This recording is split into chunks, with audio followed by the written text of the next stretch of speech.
Hi, it's Dr. Tanya with Tuesday's tips to keep your family healthy and safe. If you haven't already subscribed to my channel, please do. Feel free to leave comments and questions. I will answer them, and also let me know if there's any topics that you'd like me to discuss on other Tuesdays. So today we are again talking about COVID-19, and my team reached out and asked all of you for your top questions right now. We are May 18th, so we've been in this now for about 9 weeks, and the questions have varied from week to week. So today we have some new questions that I'm going to be answering, questions about children and families and returning to activities, and how best you should be doing this with your family in order to keep everybody healthy and safe. So question number 1 comes from one of our viewers. Are you seeing kids with COVID-19? And what symptoms do they have compared to adults?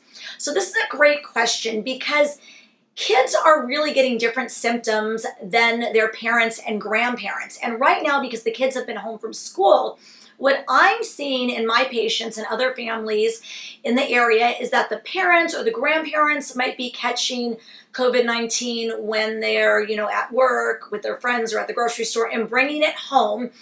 And then the kids are getting sick from their parents, which is different than what we usually see when kids are in school and they're the ones that bring the germs into the house. So parent symptoms are more typically the high fever, the cough, which can be very serious with trouble breathing, chest tightness, runny nose, sore throat, the extreme fatigue and aches and pains. With kids, it is varying. I'm having some kids with just a fever for a few days, some with tummy pain and diarrhea, some with cold symptoms for a few days, and some that are more sick, similar to their parents, with the cough, the fever, the runny nose, that just laying in bed so uncomfortable. Very few kids are having true trouble breathing, which is actually a good thing, even those with underlying asthma.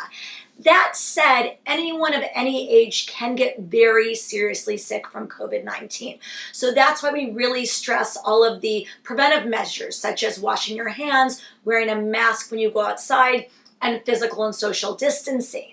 So if you or your children look really sick, have a fever for more than 3 or 4 days, have trouble breathing, aren't able to keep fluids down, can't get out of bed, then please call your pediatrician or call your doctor and seek medical attention. The emergency rooms across the country are actually less crowded right now and really doing a good job to prevent people coming in who need to seek medical care from catching COVID-19. So don't stay home if you're sick enough to need to go to the doctor's office or the emergency room because you're scared. If you need medical care, that's what we are here for, and we can see you safely and treat you. And early treatment in many cases, depending on the type of illness and issue going on, can make a difference. Okay, next question.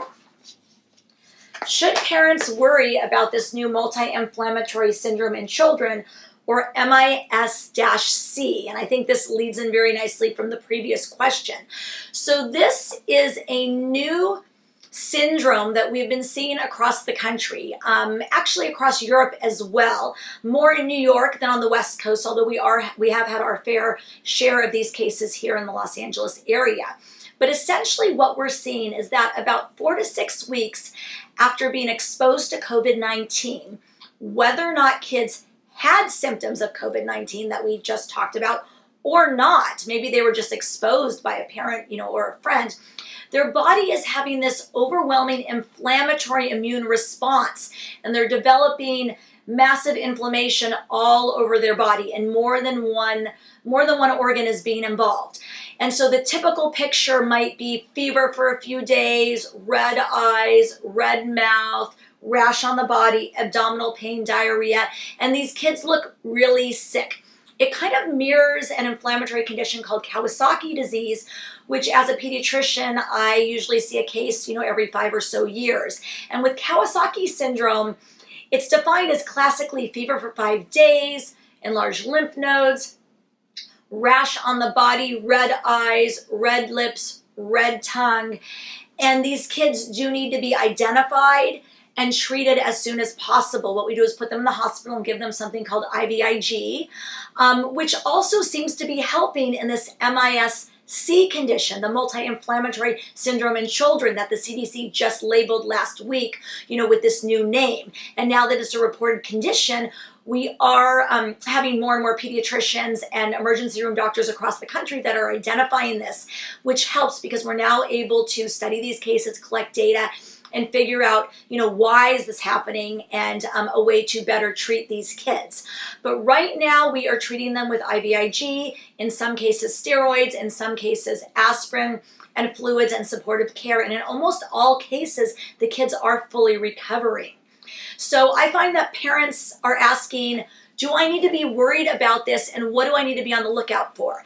So first of all, MIS-C, multi-inflammatory syndrome in children, is a disease where your kids are going to look really sick. So it's not something that parents are usually going to ignore, right? Your children are going to have fever for a few days. They're going to have a rash, maybe abdominal pain, maybe diarrhea. They're not going to want to drink fluids or eat, and they're going to look really sick. And you're going to call your pediatrician, and we're going to get you to an appropriate hospital right away to be able to draw labs, see if there's markers of inflammation in the blood, and if your child qualifies and has this disease, and then we can start treating them so that way they can get better sooner. Next question, are there ways to have a safe, physically distanced play date? So this is a question I've been asked a lot recently. Now that many places around the country are opening up, let's not forget that some kids are going to be going to summer camp or going back to preschool because their kids work and they need to send their kids back to preschool. And in those cases, they will be around other children. But right now, the recommendations are still across most of this country to stay home, avoid play dates, and physically and socially distance from other people. And the reason is that this is really one of the best ways to decrease transmission of the virus. So that doesn't mean that you can't go for a walk in your neighborhood. And in that case, what happens if your neighbors are on the driveway and you're on your driveway and you're saying hi and waving? Is that a safe play date? Well, it could be considered a safe play date. And I do have some families saying to me, in my county, we're now allowed to socialize. And how can I safely start exposing my kids to small amounts of friends, maybe ones that we're bubbling and quarantining with together that are part of our sort of extended family? So in those cases, what you would want to do is have everyone wash their hands, make sure nobody has had any illness symptoms for several days or a week. Stay at least 6 to 10 feet away. So perhaps an adult and a child 6 to 10 feet away, another adult and child. Make sure everybody is wearing a mask and there's no commonly touched toys that kids are going to be playing with. So maybe bring your own toy, bring your own meal, bring your own activity. And you will be seeing more things like this happening around the country as people do have to slowly get back to normal. I know that some grandparents have been coming over and staying 10 feet away, but watching their grandparents play in the backyard. So again, as much as you can stay away, wear masks and avoid being close to each other and transmitting coronavirus, that's really the safest way to have a play date. My child's preschool is opening this week. Is it safe to send her? So we do have preschools in my area that are opening this week, and they're really creating these great plans to help safely get kids back to preschool. They're going to be temperature check screening the kids when they come to campus, have different drop-off times, not allow parents into the classrooms. They're going to be having smaller groups of kids, maybe less than 10 in each class. And that group of kids won't be mixing with other classrooms at the school. They'll be having separate yard times where commonly touched playground equipment will be off limits. There will be a lot of hand washing and a lot of disinfecting. And older kids and teachers and staff members will be wearing masks as well. So if you are an essential worker like I am and you need childcare for your kids, or you want to send them back to school, I do think that preschools are working on very safe ways to allow our kids to get back to school. And you will start seeing some of these things also happening with summer camp and with regular school in the fall. I'm working on a lot of plans with a lot of schools in the area to get our kids safely back to school in the fall. So if you feel comfortable sending your child back to preschool when it's open, you can. But if you don't feel comfortable and you're able to keep your child at home, that's a decision that you can also make. Or if you have a child with medical conditions that makes them more fragile and we're more concerned that if they did catch COVID-19, they could get very seriously ill, then you may want to keep your child home and wait and kind of see how this plays out as we start to open up, with small groups of kids. Next question is, I'm pregnant, not me, the viewer, and due any day. Oh, congratulations, that's amazing. Any tips to protect myself and my baby from COVID-19? So I do have pregnant moms and newborns in my practice, and babies are still being born every day, even during COVID-19. So I want to assure you that the hospitals have figured this out, and labor and delivery is a very safe place.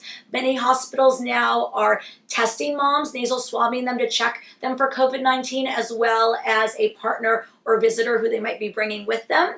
They're also checking all the doctors and nurses. Everybody is wearing proper PPE, so masks, disinfecting. So your risk of catching COVID-19 during labor and delivery is very low. Now, anytime you bring a new baby home, we talk about ways to keep your little one from getting sick because their immune system is still developing. So it's going to be the same thing right now, even maybe just a little bit more cautiously. So everyone should wash their hands before they hold your baby. If anybody at home is sick or if mom's sick, you want to wear a mask, even if you're still breastfeeding your baby, as breast milk is the best form of nutrition for your little one. So I usually allow my moms who are sick to still breastfeed. There may be cases where moms have a high fever or are really sick where we may need to separate them from baby and feed the baby expressed breast milk. But right now, with everything going on, this is a time where you especially want to keep visitors out of your house. Blame it on me. Say, I'm so sorry, my pediatrician said that friends and relatives can't come over and see the new baby. But instead, we will Zoom with you. We will FaceTime so that way you can also bond with our little one. If there are grandparents or people that you do want to come over and see the baby, then just make sure they haven't had any illness symptoms. You can decide if you want to have them tested. Make sure that they stay away, that they wear a mask, that they wash their hands. Just be extra careful because we really don't want you and we really don't want your baby to get sick. Even though most pregnant women and most babies who have caught COVID-19 have done okay, it's really best not to get sick and not to expose yourself and your little one. Next question. Can my kids catch COVID-19 from a swimming pool? Okay, so we don't think that this virus will live in chlorine or even a saltwater pool. There's no evidence of that. So I do think that swimming itself is very safe for children, especially right now as it's heating up in many areas around the country. The issue becomes other people around the pool, and that's why many community pools are not open right now. So what our concern is that if another child is just a few feet away in the swimming pool and they're coughing or breathing, we know that coronavirus can be transmitted that way. And the kids may be asymptomatic and they might not even know that they carry the virus and that they're transmitting it. We also know that it can be transmitted from commonly touched surfaces, whether that's the edges of the pool, it's the locker room, or the bathroom. So if you have a pool in your backyard, then yes, you can swim in your backyard. But if you're going to a community pool, you really do need to be careful and follow a lot of precautions. I know some community pools are slowly starting to open. They're keeping the bathrooms closed other than emergencies and saying everyone needs to come in their bathing suit and leave in their bathing suit, so no changing areas will be open. They're limiting the families in the pool and making them spread out. So again, you want to avoid being within 6 feet of other people and touching the same things that they're touching, and this will help decrease your chance of catching COVID-19. But otherwise, if you have a pool, please feel free to jump in and cool off. I know that that's something my family has really been enjoying. Last question. Now that places are opening up, what's the safest way to go to a park, the beach, or a restaurant? So similar to other things we've been talking about, I'm really encouraging everyone to go slow. Just because communities are opening up across the country, we don't want to all run out and be around each other and risk having a resurgence of the coronavirus. So if public health in your area says that it is safe to slowly venture out and go for a walk on the beach or go to a park. What you want to do is really try to avoid other groups of people. You want to try to avoid commonly touched objects. So I would say if you're going to a park with your family, you don't want to let your kids play on the playground equipment that other kids are touching, but instead bring a soccer ball and kick it back and forth on the grass away from other families. Maybe fly a kite that you brought yourself. Maybe go for a walk on the beach, but don't sit down and stay put where you're near another family that could be breathing or coughing on you.